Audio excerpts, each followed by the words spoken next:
Most people never find out. They live their entire life 1 inch away from thinking differently, and never cross it. You almost didn't either. You wake up at 6:47 a.m. Not because an alarm told you to. Because your mind never really turned off. While others are thinking about this week, you're already thinking about next quarter. And that's when it hits you, you didn't used to be like this. Not even close. 14 months ago, you were hitting snooze 4 times. Scrolling through Instagram before your feet even touched the floor. You had $2,300 in your checking account. A job that paid $52,000 a year. And a quiet, growing terror that all of this, was just it. That the ceiling you kept bumping your head against wasn't temporary. It was permanent.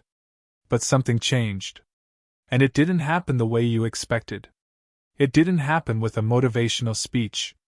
It didn't happen with a book or a course or a weekend seminar in a hotel conference room. It happened in a parking garage in downtown Chicago on a Tuesday afternoon when you watched a man in a charcoal gray suit walk past you without making a single sound. No keys jingling. No phone in his hand. No expression on his face. Just movement. Just direction. Like the entire world around him was background noise he'd already decided wasn't worth hearing. And something in your chest cracked open. Not from jealousy. From recognition. Because for 1 single second, you understood something you couldn't yet put into words. That man wasn't lucky. He wasn't born different. He had learned to see something you hadn't learned to see yet. And right there, in that cold concrete parking garage, you decided you were going to figure out what it was. The first shift is attention. You go back to your office on the 14th floor of a building in the Loop, and you actually watch your coworkers for the first time. Not to judge them. Just to observe. And what you see is a pattern so consistent it almost looks choreographed. Meetings that go nowhere. Conversations that mean nothing. Everyone just waiting. Waiting for Friday. Waiting for the raise that never quite arrives. Waiting for a system that never agreed to reward them on their timeline. You used to live in that waiting. You used to be fluent in it. But the people who aren't waiting, they're not louder. They're actually quieter. They don't join the noise near the coffee machine. Their minds are genuinely somewhere else. Running numbers during the meeting everyone else checked out of. Listening to what the client isn't saying. They don't chase problems. They're already 3 steps past where everyone else is standing. You start doing the same thing. Slowly, imperfectly, with a lot of failure in between. But you start. Your manager sends you a frantic email at 9 p.m. about a presentation due tomorrow morning. Old you would have panicked. New you reads it twice.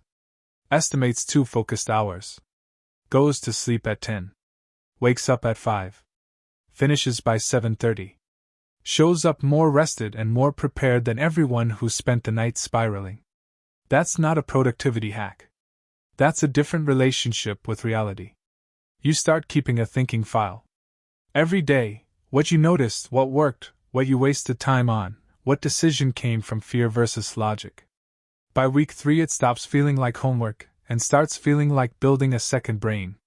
And what you find is uncomfortable. 4 hours a day, every single day, bleeding out into other people's priorities. Responding to what happened instead of creating what you wanted to happen.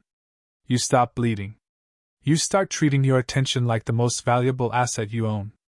Because you're beginning to understand, it is. Money can be earned back. Time technically cannot. But attention is the lever that controls both. The second shift is people. You mentioned putting $800 a month into index funds, and your roommate calls it risky. You mentioned weekend freelance work, and your closest friend predicts burnout. The advice comes from love. The advice is also wrong. Not morally, practically. It's advice built for someone trying to stay safe, handed to someone trying to build something. You don't abandon your people. But you start finding new rooms. A conference. A LinkedIn connection who agrees to 30 minutes and stays for 90 because you asked questions that surprised him. A Wednesday night entrepreneur meetup in a rented co-working space where everyone looks slightly underdressed and slightly too intense. You walk in feeling like a fraud. You walk out with 3 ideas you'd never heard before and the number of a woman who built a logistics software company from her apartment in Evanston and sold it 4 years later for $4.1 million. You don't ask her how she did it. You ask her what she thought about differently. She pauses. Then smiles. Most people ask me about the tactics. You're asking about the operating system. Yes. That's exactly what you're asking about. The third shift is belief. And this one cuts the deepest. Most people hear an idea like that and open a notes app, type 3 lines, and never look at them again. But you go home that night, sit at your kitchen table in Wicker Park at 11:30 p.m. with a yellow legal pad, and write one question at the top. What do I actually believe about money? Not what sounds smart. What you genuinely believe when no one is watching and the anxiety is loudest. You write for 40 minutes. And what fills that page is a graveyard of inherited fears. That wealth requires taking from someone. That wanting more is a character flaw. That the life you've been reading about, the investments, the freedom, the ownership, is for a different kind of person. Someone with the right last name. The right zip code. The right father. None of those beliefs are yours. Not originally. Your grandfather worked in a steel mill in Gary, Indiana for 22 years. Your father watched him. Carried the same fear forward, wrapped it in different language, handed it to you at the dinner table 1,000 nights in a row, without either of you knowing it was happening. It wasn't malicious. It was survival code from a different era. Running silently in the background of every financial decision you'd ever made. You weren't broke because you were lazy. You were broke because you were running someone else's software. And nobody told you you could change it. You fold the page. Put it in your desk drawer. You want to remember what you were carrying. You want to look at it someday from the other side. Then you start rewriting. Not with affirmations. With evidence. A woman in Columbus, bookkeeping service, dining room, 2019, now $98,000 a year at 30 hours a week. A guy in Phoenix, drove Uber 18 months, built a newsletter, 10,000 subscribers, sponsorships that replaced his entire salary. Real people. Real numbers. Ordinary on the day before everything shifted. You collect these stories the way other people collect excuses. And slowly, the weight of evidence collapses the lie you'd been living inside. That is what changing your mind actually looks like. Not a single moment. A body of proof accumulated over weeks until the old belief can no longer hold its own weight. By month 7, nothing looks different from the outside. Same apartment. Same job. Same city. But something underneath has completely shifted. You feel it in small things first. The way you sit in meetings, not waiting for them to end, but listening for the one thing everyone else is going to miss. The way you handle your phone, like a tool you pick up and put down, not a leash you're always attached to. The first freelance project came through a former colleague in Boston. 3 weeks of work restructuring his team's internal reporting process. $2,400. You remember the exact moment the payment cleared. Tuesday evening. You were sitting in your car in a parking lot outside a Whole Foods in Lincoln Park. The engine was still running. You opened your banking app and just stared. Not because of the amount.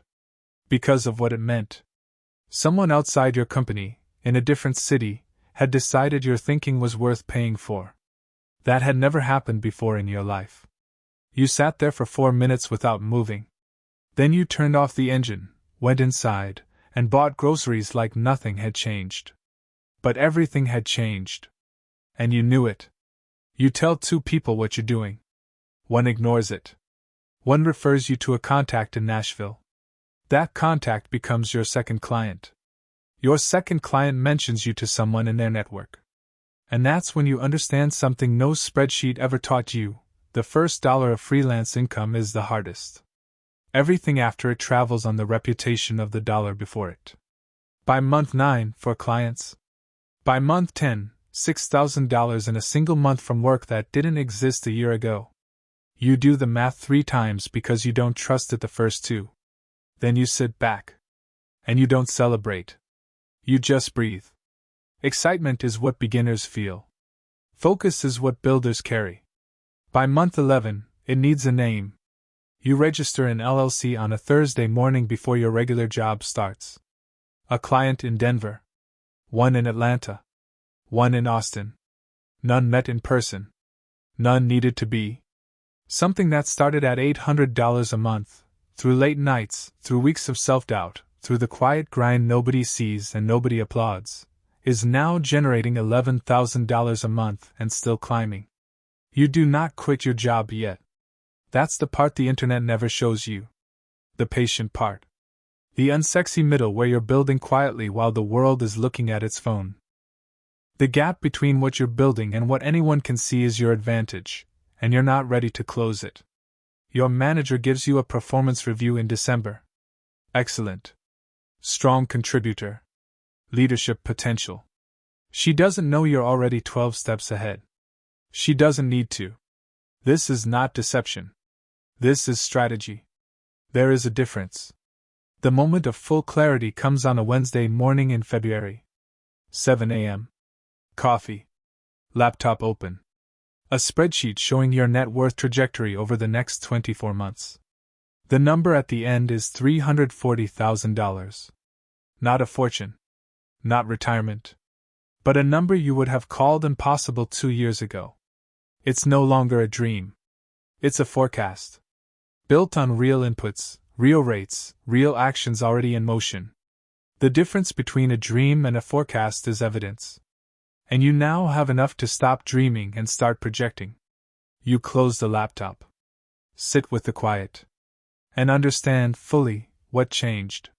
Not motivation. Not hustle.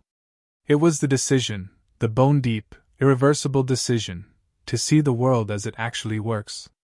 To treat your mind like infrastructure, not entertainment. To play a longer game in a world obsessed with instant results.